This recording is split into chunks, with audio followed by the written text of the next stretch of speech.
Okay, so we finally went and saw Imaginary, which everyone's been raving about. Oh, wink. Wink.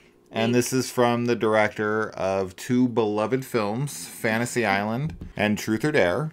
Okay. Yep. We're starting off snarky. So, yes, this is a Blumhouse movie, so immediately half the audience went into it wanting to hate it, or they didn't see it and are going to hate it anyway. Yeah. So that's always how it is. But we're always the ones who want to be fair.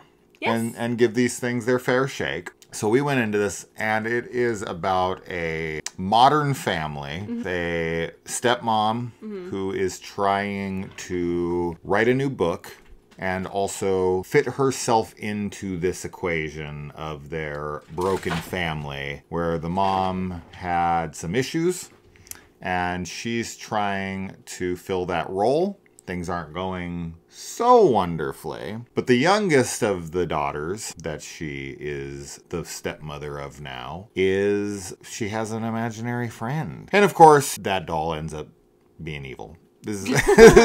So, okay, I'm going to say this. I'm going to make a claim, and I'm dead serious. I'm not, I started this off with some jokes. And I'm fine with Fantasy Island and Truth or Dare, truth be told.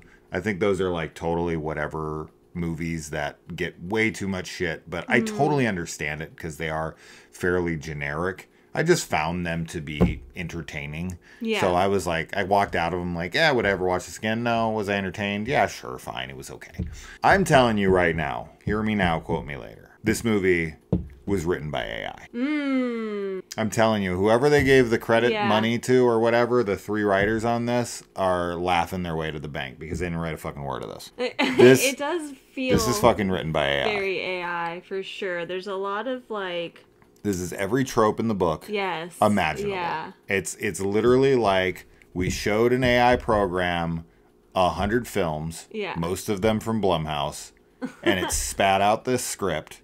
It is the most generic, lazy script that I've seen in the theater in a while. I was in the theater calling absolutely every single second of this film from beginning to end, rolling my eyes so much I think I gave myself brain damage. This was abysmal. Like, there's some cool things, and I can find cool things in almost any film. So that's not praise of any sort. Right. Other than that, I literally have nothing positive to say about this film. Yeah, I think my biggest gripe with the film is that there's a lot of emotional setups for the main character and her stepdaughter, and I don't feel like any of them are really, like, there's no payoff for it, especially in the last act. I mean, which is when the payoff would be happening, but I just felt that it was really hollow. Like, there's a character that kind of is supposed to be changing their mind about something, and I don't know, it just is like a very sudden,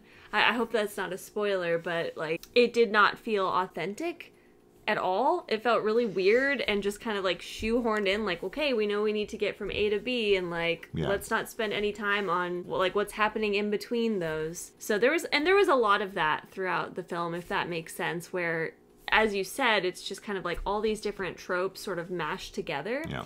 And it is a shame because I do think our lead actress, I thought she did a fine performance. Like, I don't think there's anything wrong with the acting. And actually, the good thing that I will say is that the little girl in this, I actually quite liked her performance. I think she had a cool little voice.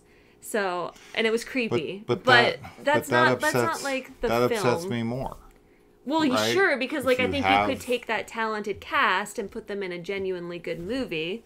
If you have all these things at your disposal, if Blumhouse is throwing you this kind of money, right, and you have people who can do what's required of them in front of the camera, you should have made a much better film.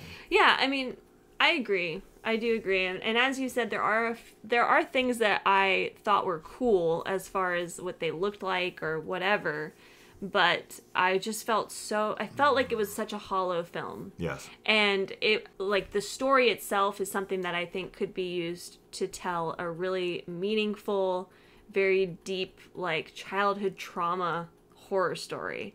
And it just doesn't go there at all for me. It doesn't go there enough, and I think it's definitely a shame, as we just said, because the actors, I think, could have definitely carried a more robust script. I think that they could have done more.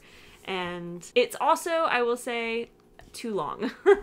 I feel like there's a lot of, which is funny because you'd think that like, okay, it's long, like that means that we're spending time like character building and like, but I feel like there's a lot of repetitive character building. Like I don't feel like the time that we get is spent with new things. It feels like we're just kind of rehashing the same character beats like over and over, and they don't really amount, I mean, they just don't mean much. Your audience is smart enough that they understand like what that character, their whole gimmick is when you show them like the one thing to begin with. You don't have to keep like doing it over and over again. These are extremely hollow characters that have the most generic attributes to them. There is a lot of hand-holding for certain things where they like basically look at the camera and are like, are you following along? And it's like, this isn't fucking complicated. Right. There's like a scene where something doesn't work. And so they have, the character improvises to make it work.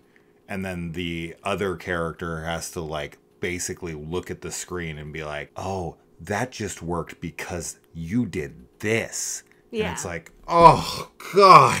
Right. I got There's it. also, We're good. like, we're not idiots. Thank you. I'm not against this in concept of like horror movies that have happy endings or horror movies that have like a lighthearted ending or something. I just really hate how this movie ended in general. Like I think that it was a really poor ending, and I think that it missed a lot of opportunity to go somewhere really dark. The concept itself, like the broad concept, is something that I think is interesting. Yes, it's tropey. Yes, it's been done a bunch of times before. That's why. Like, it's a cool concept that you could do a lot of different things with.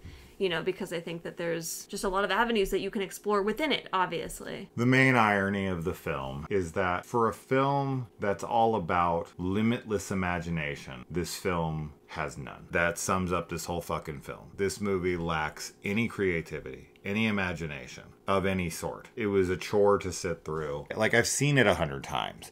And it's like, yeah, there's a couple little tiny things that are okay-ish.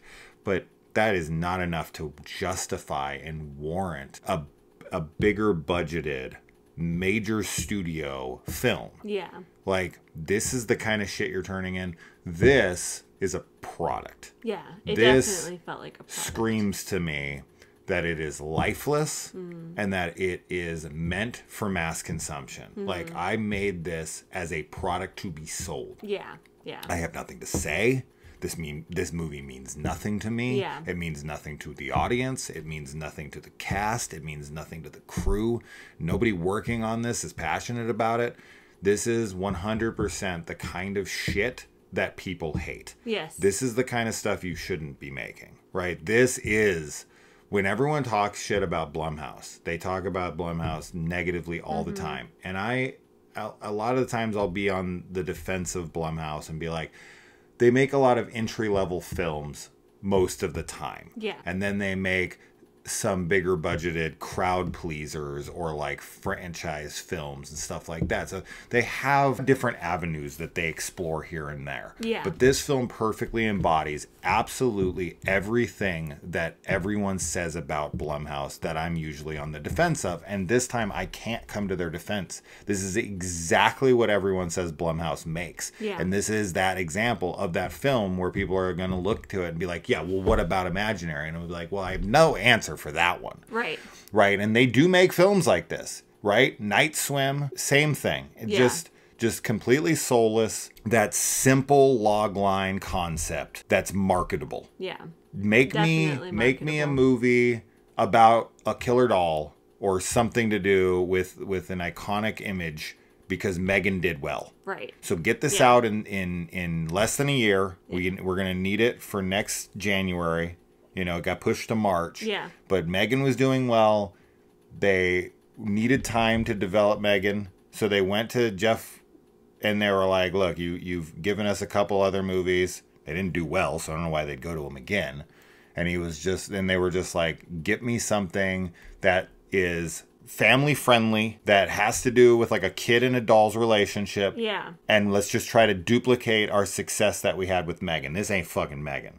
No, not at all. Megan was really good. Really, really good, yeah. I'm totally fine with these PG-13, family-friendly, entry-level horror that have jump scares, that have whatever. Like, Sure. I don't dislike those kinds of movies at all. Yeah. And I think that, you know, for PG-13, like, that's a perfect opportunity to really, like, you know, develop characters and, like, get into more, like, atmospheric horror or whatever, right? There's a lot of cool opportunities that come with that, but this is definitely, as you already said, just it feels like a product. It feels really cheap and just very, very generic. This is that kind of movie that people go to, Yeah. and they're like, see, Horror movies are stupid. Yeah. And it's like, oh fuck. Right. So yeah, it's like an offensive film because it's like, oh, horror fans are idiots. Yeah, they'll just eat up anything as long as we put a scary image in the dark and make it crawl towards the screen. Like, we've seen a couple movies, we'll just emulate that. It's like, you have nothing to say here. You have nothing creative to bring to the screen. You have nothing to offer. You have nothing, and it's insulting. And this is a waste of people's time. Basically, not a recommendation. Jesus Christ. Don't watch it. All right, I'm done. Let us know if you saw it and what you think. All right. Bye.